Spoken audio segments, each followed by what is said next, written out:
মানুষগুলো, শুনলাম আপনাদের মুখে নাকি রুচি নেই, তাই আজকে নিয়ে আসলাম। এই দেখুন, দেখতে মনে হয় আপনাদের ভালো লাগছে না, কিন্তু খেতে অসাধারণ।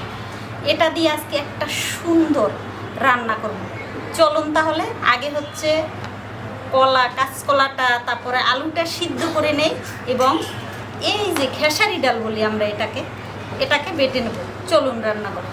পাশের চুলাতে এখন হচ্ছে আমি একটা মশলা তৈরি করে নেব। দিয়ে দেবো সামান্য তেল, একটু আদা, দুটো কাঁচামরিচ ভেঙে দিয়ে দেবো, পাকা টমেটো দিয়ে দেবো,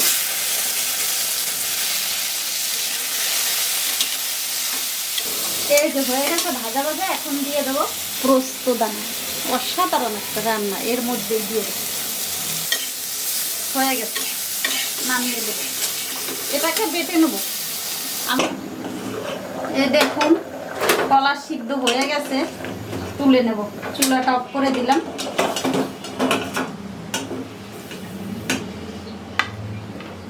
কলা আর আলু দুটোই একসাথে একটু লবণ আর একটু হলুদ দিয়ে সিদ্ধ করে নিয়েছি। এ দেখুন হয়ে গেছে, একেবারে গরম গরম, হাত দিব না। এই গ্লাসটা দিয়েই আমি একটু ছিলকে সহ এই ছিলকের উপরের আঁশটা তুলে নিয়েছি।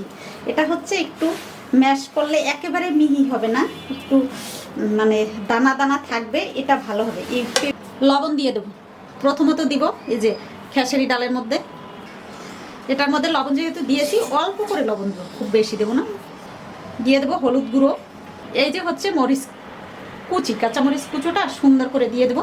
দুটো হচ্ছে আলাদা আলাদা বড়া ভেজে নেব। দিয়ে দেবো ধনে বাটা, এটা একটু ধনে বাটা দিব, জিরে বাটা দিব, একটু হালকা শুকনো মরিচ বাটা, অল্প একেবারে সামান্য। হয়ে গেছে, আর কোনো মশলা দিব না। এখন সুন্দর করে মেখে নেব। আমি কিন্তু কলাটা একেবারে মিহি করি না, একটু পাকা পাকা কলা এনেছি। মানে এখন হচ্ছে ডালটা মেখে নেবো, ডাল খেসারি ডালটা। এটা কিচ্ছু দেবো না, কোনোটাই কোনো বেসন কিংবা কিছুই দেবো না। গরম হয়ে গেছে কড়াই, সর্ষের তেল দিয়ে দেবো। সবার আগে ডালের বড়াটা ভেজে নেব।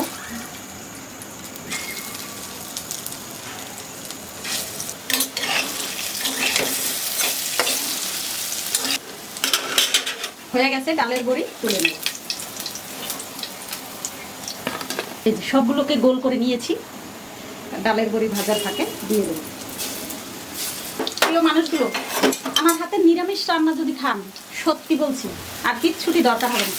আমাকে সবাই বলে, এত সুন্দর নিরামিষ রান্না কিভাবে রান্না করো তুমি, অসাধারণ।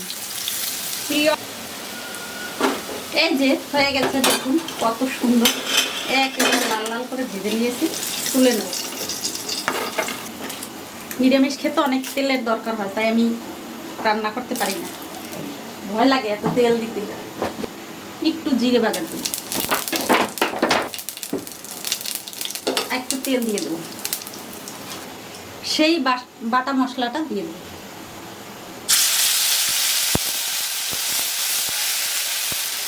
এর মধ্যে দিয়ে দেবো জিরে বাটা, একটু সামান্য ধনে বাটা, তার জন্য সামান্য শুকনো মরিচ, হলুদ গুঁড়ো,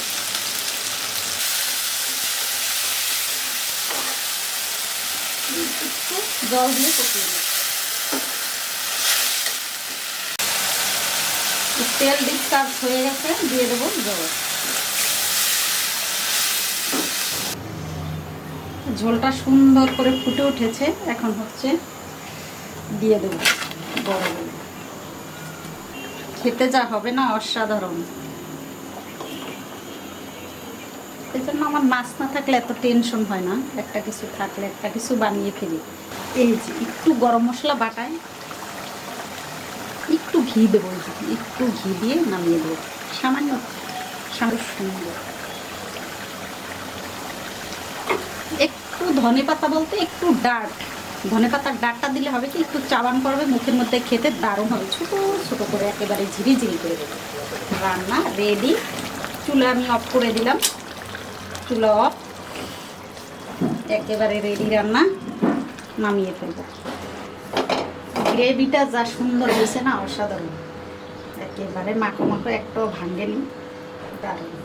প্রিয় মানুষগুলো, এই যে আমার রান্না হয়ে গেল, সত্যি বেজে গেছে 3টা। আমার এত ক্ষুদা লেগেছে কাজ করতে করতে, আর হচ্ছে অনেক কাজ পড়ে রয়েছে যেগুলো করতে করতে আমার সন্ধ্যা 6টা বাজবে, কিন্তু এখন খেয়ে নেব, খুব ক্ষুদা লাগছে।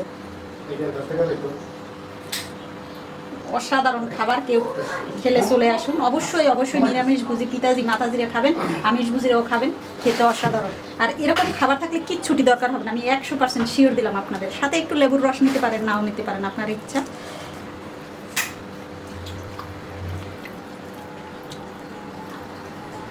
এরকম নিরামিষ থাকলে আর কিচ্ছুটি দরকার হয় না। আজকে আমি আর হচ্ছে পুঁই শাক দিয়ে মিষ্টি কুমড়া দিয়ে মাখো মাখো করেছি, আর কিচ্ছু রান্না করি নেই। কারণ নিরামিষ মানেই অন্যরকম খাবার আমার ঘরে। আমার ছোটো মেয়ে নিরামিষ খায়, রস খেতে ভালোবাসি না, রস সহ যে ছিলকা সহ রস সহ খেয়ে ফেলি, এটা আমার কাছে ভালো লাগে। হচ্ছে ডালের বড়িটা